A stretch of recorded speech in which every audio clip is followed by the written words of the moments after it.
Welcome to the class. Today we are going to discuss about the ribosome. ठीक है, ribosome क्या है और कहाँ पर प्रेजेंट होता है, उसका फंक्शन क्या है, ठीक है, उसके बारे में हम डिस्कस करते हैं। तो ये राइबोसोम क्या है? ये राइबोसोम क्या होता है? जो क्लोरोप्लास्ट होता है, ठीक है, ये साइटोप्लाज्म में प्रेजेंट होता है। फिर ये जो राइबोसोम है, ठीक है, उसमें राइबोन्यूक्लियोप्रोटीन होता है। वो राइबोन्यूक्लियोप्रोटीन क्या है?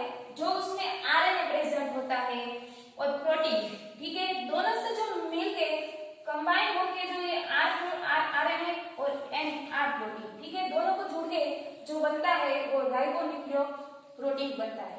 ठीक है, अब ये जो दो टाइप के राइबोसोम होते हैं, जो cytoplasmic ribosome and organelle ribosome. ये साइटोप्लाज्मिक राइबोसोम होते हैं, ठीक है, वो साइटोप्लाज्म, और फिर ऑर्गेनेल राइबोसोम ये माइटोकॉन्ड्रिया और क्लोरोप्लास्ट में होते हैं, ठीक है, उसे ऑर्गेनेल कहते हैं। अब they are non-membranous organelles, that means they don't include any phospholipid membrane, मतलब कि उसमें कोई तरह के जो मेम्ब्रेन होते हैं वो प्रेजेंट नहीं होते हैं। The ribosome is a large complex molecule and proteins. Ribosome में जो कॉम्प्लेक्स होते हैं, ठीक है, दो टाइप के कॉम्प्लेक्स होते हैं, उसमें आरएनए होता है और प्रोटीन होता है। तो जो कॉम्प्लेक्स होता है वो लार्ज टाइप का होता है और प्रोटीन भी उसमें प्रेजेंट होता है। It is site of protein synthesis, ठीक है, वो प्रोटीन सिंथेसिस करता है। Ribosome are free in the cytoplasm and often attached to the membrane of the endoplasmic reticulum. अब ये जो फ्री टाइप के राइबोसोम होते हैं, ठीक है, वो जो फ्री टाइप के साइटोप्लाज्म में होते हैं, और दूसरा जो अटैच करते हैं मेम्ब्रेन के साथ, बाउंड करते हैं, ठीक है, प्लाज्मिक रेटिक्यूलम में, ठीक है। तो यहाँ दो टाइप के हमें दिखाई है, फ्री राइबोसोम और दूसरा है मेम्ब्रेन बाउंड राइबोसोम। तो ये फ्री राइबोसोम क्या है? The protein which are arranged by the ribosomes, ठीक है, वो क्या होता है? राइबोसोम में जो प्रोटीन है वो उसमें प्रोटीन की अरेंजमेंट होती है। For example free floating ribosome, ठीक है, वो फ्रीली प्रोटीन उसमें होते हैं। Currently in the cytoplasm are utilized inside the cytoplasm by itself, ठीक है, ये साइटोप्लाज्म में होते हैं, यूटिलाइज होते हैं, ठीक है, वो खुद यूटिलाइज होते हैं। दूसरा है मेम्ब्रेन बाउंड राइबोसोम। तो क्या है? The protein created by the membrane bound ribosome, वो क्या होता है? मेम्ब्रेन बाउंड राइबोसोम है, तो ठीक है, वो प्रोटीन क्रिएटेड करते हैं किसके साथ? Used with in the plasma membrane, ठीक है, उसके साथ जुड़ के ये प्रोटीन क्रिएटेड करते हैं। तो क्या होता है? न्यू जो अरेंजमेंट होती है प्रोटीन की वो बनती है, ठीक है, और एक्सपेल फ्रॉम द सेल, ठीक है, वाया एक्सोसाइटोसिस। ये जो साइटोसिस के साथ ये जो प्लाज्मा मेम्ब्रेन है और ये जो मेम्ब्रेन बाउंड राइबोसोम है, ठीक है, वो जुड़ के प्रोटीन सिंथेसिस करते हैं। और क्या हुआ? प्रोटीन सिंथेसिस जो प्रोटीन बनता है, चेन बनती है, ठीक है, मूव हो जाती है, मतलब कि सेल से बाहर ये जो निकल जाती है। For example move outside the cell, वो जो सेल है उसके साथ वाया एक्सोसाइटोसिस, मतलब कि ये जो उसके साथ एक्सोसाइटोसिस क्या करता है? जो प्रोटीन जो हमारा मिलता है, ठीक है, वो चेन वो धीरे धीरे सेल से जो ग्रो होती है, ठीक है, प्रोटीन चेन वो सेल से मूव हो जाती है। फिर ये जो राइबोसोम है, ठीक है, ये found in all living cell, ठीक है, सभी लिविंग सेल में ये प्रेजेंट होता है। Eukaryotic as well as prokaryotic, eukaryote में प्रेजेंट होता है और प्रोकैरियोट में होता है। तो ये जो राइबोसोम होते हैं, ठीक है, यूकैरियोटिक राइबोसोम में जो राइबोसोम है वो उसका रेट कितना होता है, उसमें आरएनए कितना है, प्रोटीन कितना है, और प्रोकैरियोटिक है, ठीक है, उसमें भी आरएनए प्रोटीन का रेंज कितना है, न्यूक्लियोटाइड कितना है, उसके बारे में हम देखते हैं। नाउ जो eukaryotic ribosome and prokaryotic ribosome, तो ये यूकैरियोटिक राइबोसोम में क्या है और प्रोकैरियोटिक राइबोसोम में क्या है? तो यूकैरियोटिक राइबोसोम जो S80S और जो प्रोकैरियोटिक राइबोसोम है वो 70S होता है, ठीक है। ये 80 तो ठीक है, लेकिन ये S क्या है? मतलब कि जो S मींस सेडिमेंटेशन कोफिशिएंट, उसको हम स्वेडबर्ग यूनिट भी कह सकते हैं। मतलब कि हमने आगे बात की थी सेंट्रीफ्यूगेशन टेक्निक के बारे में, ठीक है, जो भी है जो कल्चर को सेंट्रीफ्यूज कराते हैं, ठीक है। जब ये सेंट्रीफ्यूज होता है तो क्या होता है, कोई कल्चर का सेंट्रीफ्यूज होता है, उसमें जो पार्टिकल्स होते हैं, ठीक है, जहां पर ये सेडिमेंट हो जाते हैं, मतलब कि जहां पर ये रुक जाते हैं, उस रेंज पर उसका सेडिमेंटेशन होता है, ठीक है। तो जो हमने आगे डिस्कस किया था, जो हम डीएनए को सेंट्रीफ्यूज कराते थे, ठीक है, तो डीएनए जहां पर रुक जाता था उसका रेंज होता था, ठीक है। तो यहाँ जो राइबोसोम होता है, ठीक है, यूकेरियोटिक राइबोसोम वो 80 की रेंज होती है, ठीक है, उसमें यहाँ जो सेडिमेंटेशन आ जाता है तो उसे 80s कहते हैं। अब प्रोकैरियोटिक जो राइबोसोम है वो 70 से आके रुक जाता है, सेडिमेंटेशन हो जाता है उसका, तो उसे हम 70s कह सकते हैं, ठीक है। ये बात क्लियर हो गई। अब बात करें तो यहाँ जो यूकेरियोटिक की बात करें तो यहाँ 80s है, ठीक है, वो दो टाइप में डिवाइड हो गए। जो दो ऐसे सब यूनिट बनेंगे तो उसमें फर्स्ट यूनिट होगा लार्ज और दूसरा होगा स्मॉल, ठीक है। वैसे ही प्रोकैरियोटिक की बात करें तो उसमें भी दो टाइप के यूनिट होंगे, फर्स्ट होगा लार्ज और दूसरा होगा स्मॉल, ठीक है। दोनों में एक लार्ज यूनिट होता है और दूसरा में स्मॉल यूनिट होता है, ठीक है। अब जब ये लार्ज और स्मॉल यूनिट बनता है, ठीक है, तो 80s में क्या होता है, जो लार्ज यूनिट है वो 60s का होता है और दूसरा होता है 40s का होता है, ठीक है, दो टाइप में डिवाइड हो गए। अब जो 60s की बात करें तो उसमें 50 प्रोटीन्स होते हैं, ठीक है, और बाकी के जो 28s, 5.s, 18s और 5s आरआरएनए होते हैं। ये जो 4 टाइप के जो आरआरएनए मॉलिक्यूल है, ठीक है, उसके बारे में हमने आगे डिस्कस किया था। जो आरआरएनए प्रोसेसिंग थी, ठीक है, आरएनए बनाने की जो प्रोसेसिंग थी उसमें ये 4 टाइप के जो मॉलिक्यूल है, आरएनए पॉलीमर जो मॉलिक्यूल है, ठीक है, वो आए थे, प्रेजेंट थे उसमें। तो जो 40s की बात करें, जो स्मॉलर यूनिट है, ठीक है, वो क्या है, उसमें 30 प्रोटीन होता है, फिर 18s आरआरएनए होता है, ठीक है। ये दो बात क्लियर हो गई। अब जो प्रोकैरियोटिक की बात करें तो उसमें लार्ज यूनिट है वो 50s का है, ठीक है, उसमें 34 प्रोटीन होता है और दूसरा 23 एंड 5s आरआरएनए प्रेजेंट होते हैं। और जो स्मॉलेस्ट यूनिट है उसमें 21 प्रोटीन होता है और दूसरा 16 आरआरएनए होता है, ठीक है। तो अब कंपैरिजन करें, जो प्रोटीन है वो ज्यादा होती है आरआरएनए के कंपैरिजन, ठीक है। तो अब जो हम यूकेरियोटिक की बात करें तो उसके कंटेंट में क्या है, यूकेरियोटिक क्या है ribosome, they contain 70 to 80 types of protein. उसके कंटेंट में 70 से लेकर 80 टाइप ऑफ प्रोटीन होते हैं। फिर they have 4 type of RNA molecule, 28 RNA, 18 RNA, 5.8 RNA and 5 RNA, ठीक है। ये 4 टाइप के आरएनए है, ठीक है, वो यहाँ प्रेजेंट होते हैं आरएनए मॉलिक्यूल जो 4 टाइप के है। Next, the RNA protein ratio is nearly 1:1, मतलब कि यहाँ जो प्रोटीन और जो आरएनए मॉलिक्यूल होते हैं वो सिमिलर होते हैं, ठीक है। उस जो प्रोटीन भी इतना होता है 50% और जो आरएनए मॉलिक्यूल होते हैं वो भी 50%, मींस कि जो इसका रेशियो है 1:1 है, दोनों सिमिलर है। फिर they are larger than prokaryotic ribosome. Obviously ये प्रोकैरियोटिक राइबोसोम से लार्ज ही होगा ना, यहाँ 80s राइबोसोम है, यहाँ 70s राइबोसोम है, ठीक है। जो प्रोकैरियोटिक राइबोसोम है उससे जो लार्ज होता है यूकेरियोटिक राइबोसोम। फिर protein synthesis by this ribosome can be inhibited by cycloheximide. ये आपको समझने की जरूरत है। जो प्रोटीन सिंथेसिस होती है किसकी वजह से होती है, जो राइबोसोम में होती है वो साइक्लोहेक्सिमाइड की वजह से होती है, ठीक है। तो अब ये जो 4 टाइप के मॉलिक्यूल है, आरआरएनए मॉलिक्यूल है, ठीक है, उसमें जो 5s आरएनए है उसमें कोई एक एंजाइम होगा वो ट्रांसक्राइब करेगा। ये जो 5s आरएनए हो वो ट्रांसक्राइब होगा, किसकी वजह से ट्रांसक्राइब होगा, आरएनए पॉलीमरेज 3 की वजह से, ठीक है। वो जो आरएनए पॉलीमरेज 3 है वो 5s आरएनए को ट्रांसक्राइब करेगा, ठीक है, उसको, और बाकी के जो 3 जो अदर मॉलिक्यूल है, ठीक है, वो जो कौन करेगा, आरएनए पॉलीमरेज 1 है उसको एक्सेप्ट करेगा। ये जो ट्रांसक्राइब कौन करेगा, 28 5s और 18s, ठीक है, उसको ट्रांसक्राइब करेगा आरएनए पॉलीमरेज 1, ठीक है। तो अब बात करें प्रोकैरियोटिक राइबोसोम में, तो उसमें क्या है, कंटेन्स 53 टाइप ऑफ प्रोटीन, उसमें 53 टाइप प्रोटीन होते हैं, ठीक है।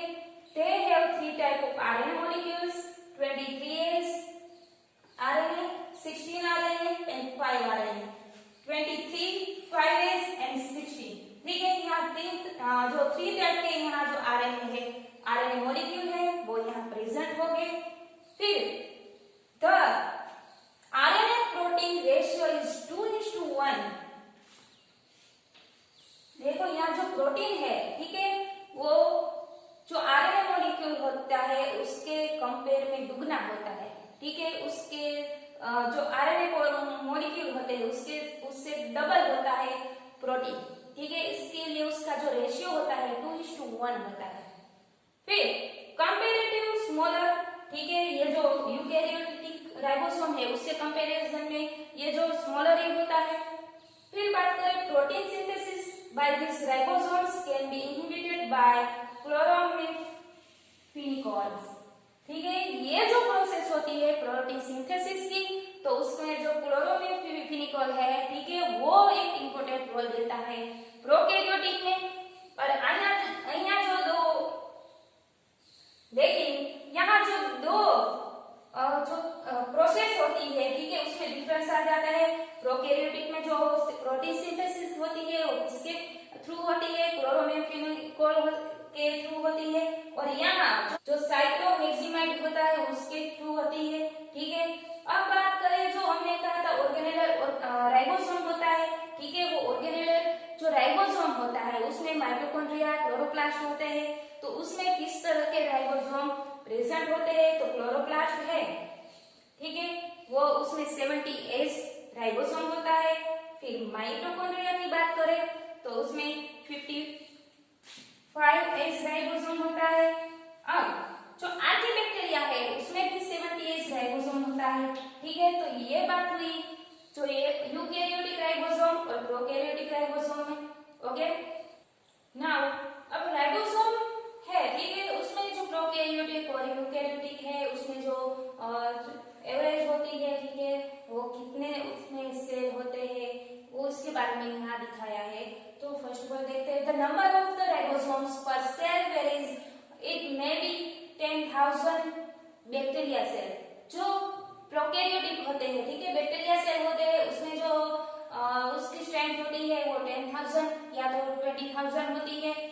फिर और up to 10 million eukaryotic cell, जो यूकैरियोटिक सेल होते हैं उसमें 10 मिलियन होते हैं, ह्यूमन, प्लांट, एनिमल्स, ठीक है, उसमें जो यूकैरियोटिक सेल होते हैं उसमें 10 मिलियन होते हैं। अब the ribosome is complex cellular machine, chemically the ribosome are composed of RNA and chromatin of distinct protein. The exact number varies slightly different species. मतलब कि यहाँ जो हमारा जो राइबोसोम है, ठीक है, वो जो कॉम्प्लेक्स सेलुलर मशीन है, ठीक है, उसमें जो केमिकली प्रोसेस होती है पॉलीपेप्टाइड चेन ग्रो होती है, ठीक है, और जो प्रोटीन सिंथेसाइज होता है, जो पॉलीपेप्टाइड चेन ग्रो होती है, ठीक है। In addition to RNA and protein, ribosome also contains some developed metallic ions such as magnesium, calcium and manganese. जो ये प्रोसेस होती है इसमें इस तीनों का इंपॉर्टेंट रोल होता है, ठीक है, वो बाइंडिंग करने में या जो पॉलीपेप्टाइड चेन है, ठीक है, वो ग्रो करने के लिए जो मैग्नीशियम होता है, कैल्शियम होता है और फिर मैंगनीज होता है, उस चेन को बाइंडिंग करने में उसका एक रोल होता है। फिर बात करें जो 80s राइबोसोम है, ठीक है, उसमें हमने 4 टाइप के जो न्यूक्लियोटाइड देखे थे, 20s, 5's, 5s, ठीक है। यहाँ जो 3 टाइप के जो 80 राइबोसोम है उसमें जो 60 का जो लार्ज सब यूनिट है उसमें जो 3 टाइप के जो मॉलिक्यूल होते हैं, ठीक है, उसमें जो 28 आरएनएस होते हैं, उसमें जो न्यूक्लियोटाइड होते हैं वो कितने प्रेजेंट होते हैं, 4718, और जो 5.8 आरएनएस है, ठीक है, उसमें 160 एंड 5 आरएनएस में 120 120, ठीक है, और बाकी के जो 49 या तो 50 प्रोटीन होता है, ठीक है। अब जो स्मॉलेस्ट सब यूनिट है 40S का, उसमें जो 18 RNA है, ठीक है, उसमें उसकी जो न्यूक्लियोटाइड है सीक्वेंस, जो न्यूक्लियोटाइड है स्ट्रेंथ, उसमें कितनी होती है 1074, और जो 33 प्रोटीन्स होते हैं, ठीक है। और बात करें जो 78 जो प्रोकैरियोटिक्स है राइबोसोम, ठीक है, उसमें जो ये 23 राइबोसोम है, 16 है, 5 है, तो यहाँ भी ये न्यूक्लियोटाइड बताइए है कि न्यूक्लियोटाइड कितना होता है, तो 23 RNAs में 2090 904 and 1542 and 120, ओके। तो ये उसके जो न्यूक्लियोटाइड प्रेजेंट होते हैं, ये आपको बेसिक नॉलेज है, ठीक है। अब बात करें तो क्या होता है, they are utilized in decoding DNA to proteins and no RNA is forever bound to the RER, मतलब कि रफ एंडोप्लाज्मिक रेटिकुलम, हमने आगे डिस्कस किया था, ठीक है। they released or bind is directed by the kind of protein they process of combine, मतलब कि यहाँ जो प्रोसेस होती है, ठीक है, प्रोटीन सिंथेसिस बनाता है जो रफ एंडोप्लाज्मिक रेटिकुलम है, ठीक है, वो डायरेक्टली बाइंड और कंबाइन किसके साथ करता है, ठीक है। अब इन एन एनिमल्स और human cell 3 there could be up to 10 million ribosome and numerals, ठीक है। तो यहाँ हमने कहा था कि जो ह्यूमन प्लांट एनिमल्स होते हैं, ठीक है, उसमें 10 मिलियन राइबोसोम प्रेजेंट होते हैं। फिर ये जो ribosome can be connected to the equivalent mRNA strand, this structure is known as polysome, ये जो बाइंड करके जो पोलिसोम का स्ट्रक्चर बनाते हैं, ठीक है, यहाँ हमने शो किया है, जो ये mRNA की चेन है, ठीक है, उसमें जो राइबोसोम प्रेजेंट है, ठीक है, और ये जो बाइंडिंग होती है और फिर यहाँ जो प्रोटीन सिंथेसाइज होता है, तो ये पॉलीपेप्टाइड चेन कैसे ग्रो होती है, इसके बारे में हम आगे देखते हैं। अब बात करें मॉडल फॉर राइबोसोम स्ट्रक्चर की, तो ठीक है, ये जो लार्ज यूनिट होता है और स्मॉल यूनिट होता है, दोनों कंबाइन करके जो राइबोसोम बनाते हैं, ठीक है। तो राइबोसोम में जो दो ऐसे यूनिट होते हैं, ठीक है, वो किस तरह जुड़ते हैं, तो यहाँ ऐसे जो हमें स्ट्रक्चर है शो किया है, उसमें जो ये प्रोसेस है, ठीक है, वहां भी हमें ये प्रोसेस लिखी है। तो फर्स्ट ऑफ ऑल देखते हैं, यहाँ जो हमारा जो स्मॉल यूनिट है, ठीक है, उसमें हेड, क्लेफ्ट, प्लेटफॉर्म और बेस, ठीक है, उतने पार्ट होते हैं, ये हमारे स्मॉल सब यूनिट है। और लार्ज सब यूनिट की बात करें तो उसमें स्टोक है, सेंट्रल प्रोटीन बैरल्स है, रिब्स है, वैली है, ठीक है, दोनों कंबाइन होके राइबोसोम बनाते हैं। और दूसरी बात करें तो जो दूसरा स्ट्रक्चर है, उसमें जो प्लेटफॉर्म बेस होता है, हेड होता है, ठीक है, फिर राइस होता है, वैली होता है, स्टोक होता है, सेंट्रल प्रोटीन बैलेंस होता है, या जो हमारा लार्ज सब यूनिट है और ये हमारा स्मॉल सब यूनिट है, दोनों कंबाइन होते हैं। लेकिन इस प्रोसेस में कंबाइन होता है, लेकिन किस तरह से कंबाइन होता है वो प्रोसेस आपको समझनी है। तो फर्स्ट ऑफ ऑल क्या होता है, अकॉर्डिंग टू दिस मॉडल, ये जो मॉडल था, फर्स्ट ऑफ ऑल ये किसने दिया था, एसिमेट्रिकल मॉडल जे.ए. लेक 1981 में दिया था, ठीक है, उसे हम लेक मॉडल भी कह सकते हैं, ठीक है, उसने दिया था, इसलिए हम इस मॉडल को एसिमेट्रिकल मॉडल भी कह सकते हैं और लेक मॉडल भी कह सकते हैं। तो according to this model, the smallest subunit has a head, a base and platform, ठीक है। तो ये हमारा smallest subunit है, उसके पास head, platform, base है, ठीक है। तो क्या होता है, the platform separate the head from the base by left, ये क्या होता है, ये प्लेटफॉर्म है हमारा, ये प्लेटफॉर्म है, ठीक है, वो सेपरेट होता है, किससे, हेड से सेपरेट होता है, जब ये हमारा राइबोसोम बनता है तब की बात है। तो ये क्या होता है, प्लेटफॉर्म, यहाँ से ये सेपरेट होता है, किसकी थ्रू होता है, तो क्लेफ्ट के थ्रू होता है, ठीक है। फिर अब लार्ज यूनिट की बात करें तो the cleft an important functional region, जो क्लेफ्ट होता है वो इम्पोर्टेंट फंक्शनल होता है, क्योंकि वही एक दूसरे को सेपरेट सेपरेट करता है, ठीक है। It is the site of codon, anticodon, introduction and part of binding site for the initiation factor of protein synthesis, ठीक है। तो ये क्या करता है, जो हमारा जो इनिशिएशन फैक्टर है प्रोटीन सिंथेसिस हमें बनाते हैं, ठीक है, वो कोडॉन, एंटीकोडॉन जो फंक्शनल करते हैं, ठीक है, और बाइंडिंग करते हैं, जो इनिशिएशन के प्रोसेस में जो बाइंडिंग फैक्टर है प्रोटीन सिंथेसिस करता है, ठीक है, वो कैप है, वो इंपोर्टेड फंक्शनल रीजन का काम करता है, ठीक है। तो क्या होता है, उसके साथ ये बाइंडिंग होता है, ठीक है। तो अब जो दूसरी बात करें कि on the other hand the large subunit, जो लार्ज सब यूनिट है consist of ribs, a central protuberance and a stalk. The first two are separate with the help of a valley. यहाँ जो वेली है, ठीक है, ये जो वेली है यहाँ की बीच की जो वेली है, ठीक है, दो ऐसे पार्ट है उसको जोड़ने की वेली है, ठीक है। वो क्या करता है, उसकी हेल्प से दो पार्ट अलग हो जाते हैं, स्टॉक अलग हो जाता है, ठीक है। क्या है, जो रिब्स, सेंट्रल प्रोट्यूबरेंस है एंड स्टॉक है, जो तीनों के तीनों अलग हो जाते हैं और उसके साथ यहाँ स्मॉल सब यूनिट जुड़ता है। तो कैसा होता है, प्लेटफॉर्म हेड के साथ अलग हो गया है, ठीक है। तो क्या होगा, ये प्लेटफॉर्म दूर हो जाएगा, ठीक है। यहाँ से जो स्मॉल सब यूनिट है वो जुड़ा, फिर क्या होता है, यहाँ हमारा जो उसके साथ जो रिज है, ठीक है, वो यहाँ से वो रिज है, ठीक है, वहां से वो सेपरेट हो जाता है और सेंट्रल प्रोट्यूबरेंस है वो भी अलग हो जाता है और दोनों कंबाइन हो जाते हैं। तो उसी दूसरी फिगर है, यहाँ भी है, प्लेटफॉर्म है, हेड के साथ अलग हो जाता है, ठीक है। तो क्या होता है, यहाँ भी क्या होता है, जब ये दोनों अलग हो जाते हैं, ठीक है, तो कॉम्बिनेशन होता है। तो क्या होता है, ये जो हेड है, ठीक है, उसके साथ ये जुड़ गया है, प्लेटफॉर्म दूर हो गया है और फिर क्या होता है, सेंट्रल जो है वो दूर हो जाएगा और उसकी जगह ये दोनों कंबाइन होके मिल जाता है। मतलब कि ये जो फिगर है यहाँ पर आ जाएगी, ठीक है।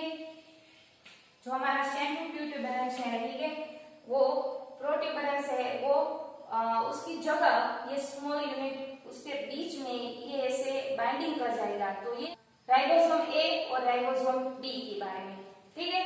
तो अब ये जो राइबोसोम होते हैं उसमें जो स्मॉलेस्ट और लार्जेस्ट यूनिट होता है ये तो ठीक है, लेकिन उसमें जो पॉलीपेप्टाइड प्रोटीन की जो चेन डेवलप होती है वो कैसे होती है उसके बारे में हम आपको अब डिस्कस करते हैं ना।